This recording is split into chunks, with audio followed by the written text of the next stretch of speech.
안녕하십니까. 2023년 12월 8일 최병무의 팩트 시작하겠습니다.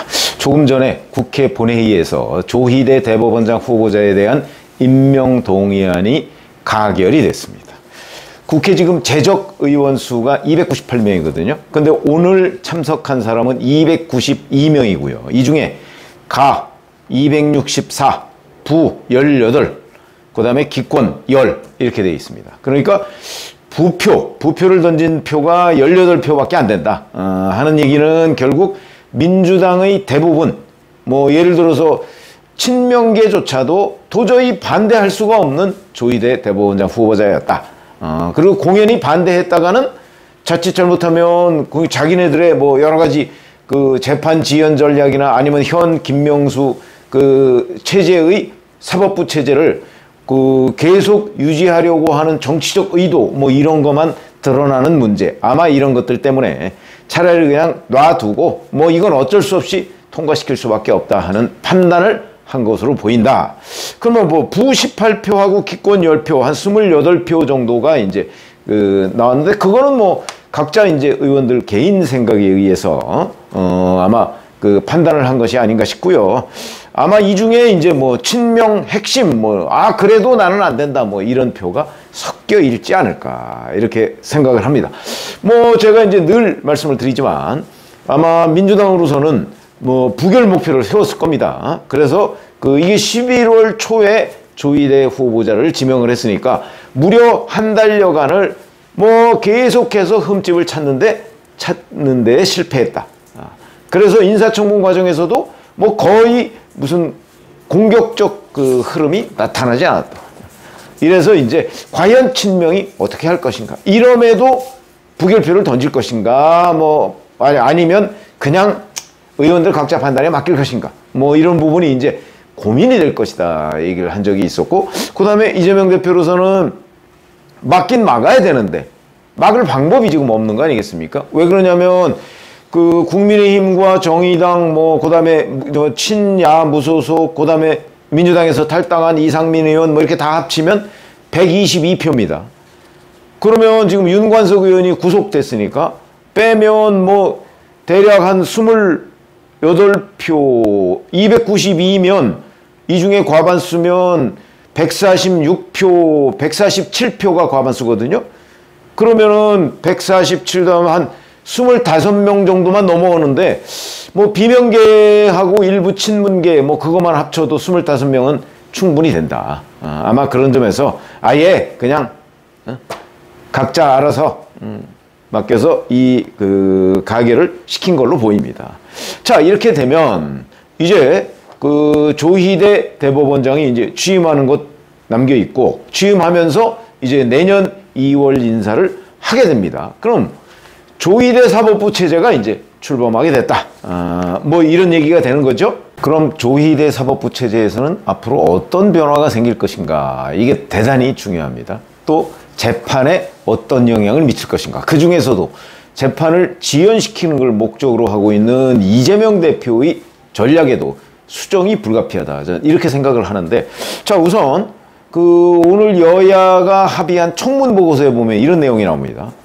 고위공직 후보자에게 흔히 보이는 개인 신상과 관련한 도덕성 등의 문제 제기가 거의 없었고 사법부의 독립성과 정치적 중립성에 강한 의지를 표명한 바 있으며 노동권 보호 등 사회적 약자와 소수자 보호에 충실한 판결을 하기 위해 노력했다고 보인다.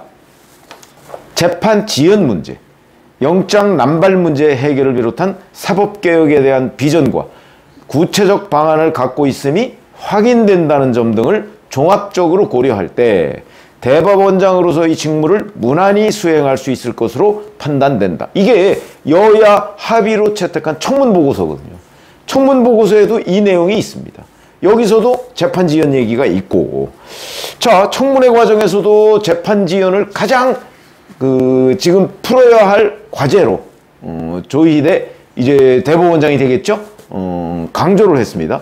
그래서 법률신문 같은 데를 보면 아마 앞으로 재판 지연과의 전쟁 수준의 아마 움직임이 있을 것이다. 이런 얘기를 하는데, 그래서 최근에 보면 이제 법률신문 같은 데서 얘기하는 거 이런 게 있습니다. 1심 단독재판 범위 확대, 그러니까 1심부터 뭐 합의부로 해서 시간 끌고 그러지 않고 단독 재판을 할 거는 빨리빨리 처리를 한다 하는 부분.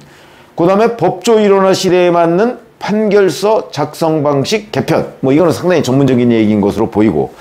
그 다음에 우수자원의 법관 임용을 위한 처우 개선.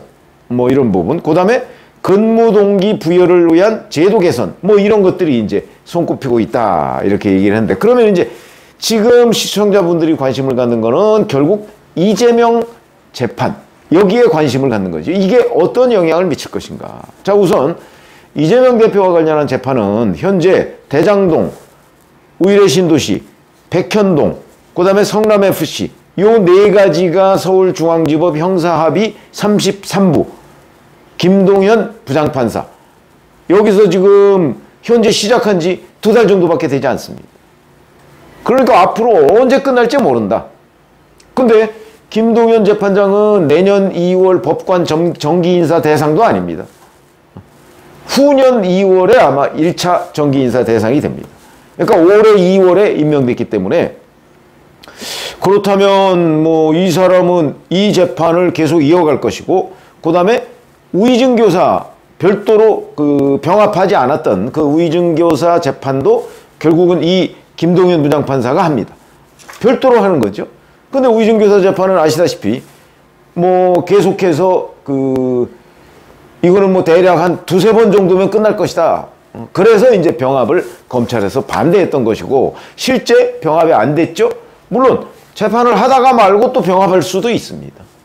이거는 이제 끝까지 병합 여부를 좀 지켜봐야 되는 대목이고 선거법 재판이 있습니다. 이것도 이제 강규태 재판장이 하고 있는데 벌써 1년 3개월째 하고 있습니다. 1심을. 근데 선거법, 공직선거법에 보면 강행규정이라고 아예 표시가 돼 있습니다. 강행규정이라고. 1심은 6개월 내에 대신 그걸 위반했을 때 뭐 벌칙 이런 건 없죠. 그러니까 그냥 판사들이 위반하는 겁니다. 벌써 1년 3개월째 진행되고 있죠. 뭐 이런 문제 아마 강규태 부장판사는 강규태 판사는 내년 2월에 정기인사 대상일 겁니다. 그러니까 아마 정기인사 이후에 1심이 나올 가능성이 있다. 왜냐하면 그렇게 되면 총선 후로 미뤄지는 거죠. 그 가능성이 높아 보인다. 이화영 재판부 기피 신청해가지고 10월 말에 그래서 뭐 수원지법 그 다음에 수원고법에서 다 기각되고 지금 대법원에 계류 중입니다. 저는 한 12월 5일이나 6일쯤이면 대법원에서도 재항고에 대한 기각 결정을 내리지 않을까 뭐 이렇게 예상을 했었는데 오늘 이 순간까지 아직 안 나오고 있습니다. 그러니까 이거는 아주 늦어지지 않는 한 재판부가 얘기했듯이 바로 자기 인사 전에 내년 2월 인사니까 인사 전에 아마 1심 선고를 하겠다고 지금 얘기를 해놓은 상태이기 때문에 쌍방울 이거 대단히 중요한 거죠. 이화영 재판도.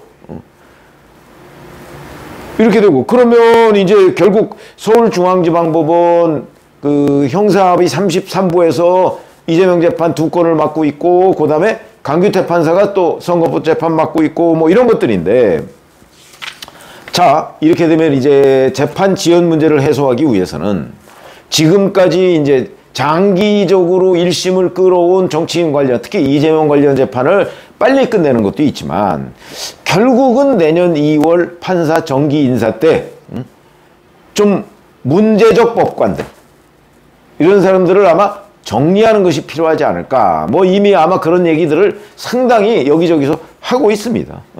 그러니까 결국은 김명수 전 대법원장이 서울중앙지방법원에 포진해 놓은 그 많은 그 어떤 특정 성향을 보이고 있는 판사들 아마 이 사람들이 내년 2월 정기이사 때 대거 물갈이 되지 않을까.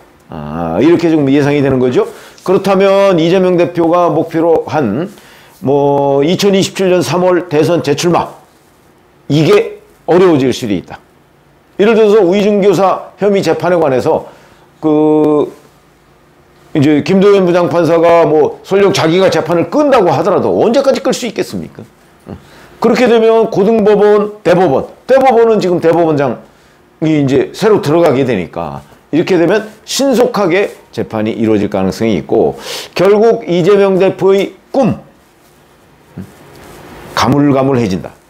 이렇게 얘기를 할 수가 있겠죠. 위증교사 혐의에 대한 재판 아마 빠르면 뭐 금년 말, 아니 내년 말이죠. 내년 말 정도에 확정 판결이 나올 수도 있다. 중간에 또 김동연 판사가 뭐 그걸 뭐 병합하든가 이러지 않는 한, 근데 그러기도 어렵죠. 글쎄 저희가 취재해 보면 뭐 검사만 검찰총장이나 뭐 이런데 또는 정치권의 눈치를 보느냐? 판사도 그렇지 않다고 하거든요. 판사도 정치권 눈치뿐만 아니고, 물론 다 그렇다는 얘기는 아닙니다.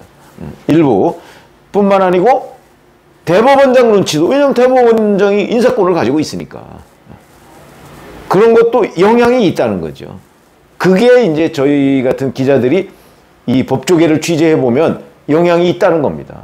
그러니까 대법원장이 김명수일 때와 대법원장이 조희대일 때 상당한 정도의 차이를 보일 것이다.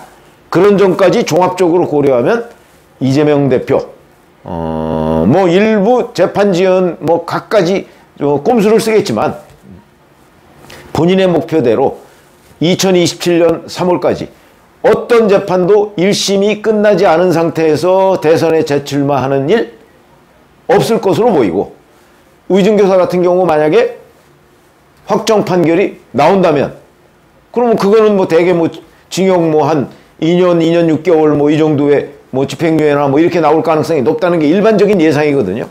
그렇게 되면 대선 재출마 못할 것이다. 결국 조희대 사법부 체제가 출범하면서 이재명 대표의 재판 지연 전략은 완전히 아마 헝클어졌다.